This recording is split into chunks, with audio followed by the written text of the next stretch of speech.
Canarsie was shot in the face by a gunman driving a U-Haul truck. Witnesses say that victim was standing here on the street when he was shot, part of a violent 24 hours in the city. Investigators on East 80th Street in Canarsie combing for clues after a 28-year-old man was shot in the face around 4:30 in an apparent drive-by shooting. Meanwhile, around 3 a.m. in Jamaica, Queens, another 28-year-old, this one an off-duty correction officer, killed when he was shot in the head and chest. I heard a few gunshots go off. Police sources say the murder of Officer John Jeff was a planned hit. After he left the party with a fellow female correction officer and returned to that party, 3 cars boxed him in. The suspect got out of the first car and shot Jeff while he and the woman were in the car. Sources say the suspect then grabbed Jeff's department-issued firearm and used it to shoot him several times and took off with that gun. Jeff has only been a correction officer for 2 years at Rikers Island.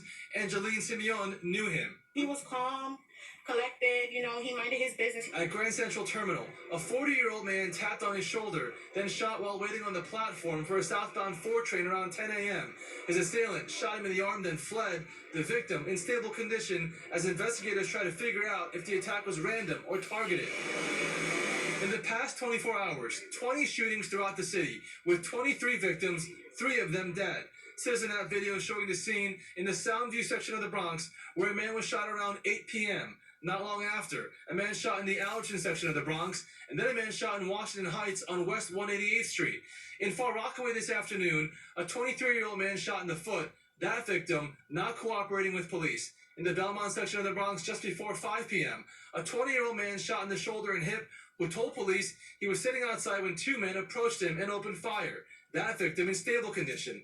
A little earlier in Flatbush, Brooklyn, a 26-year-old man shot in stable condition. That gunman fled the scene. Around the same time in East Harlem on 102nd Street, a 29-year-old man shot once in the back in stable condition. Just after 11 p.m. last night, at a block party on Malcolm X Boulevard in 112th Street, 4 shot, 3 women and a man, all should survive, no arrests. In Harlem on West 128th Street, just before 1 a.m., a 30-year-old shot and killed. And 3 men shot on Dean Street in Brooklyn, including a 21-year-old shot twice in the back and a 22-year-old grazed in his head. Back here in Canarsie, police say the victim is in critical condition. No word yet on a motive or how many suspects police are looking for. In Canarsie, Stefan Kim, Channel 7, Eyewitness News.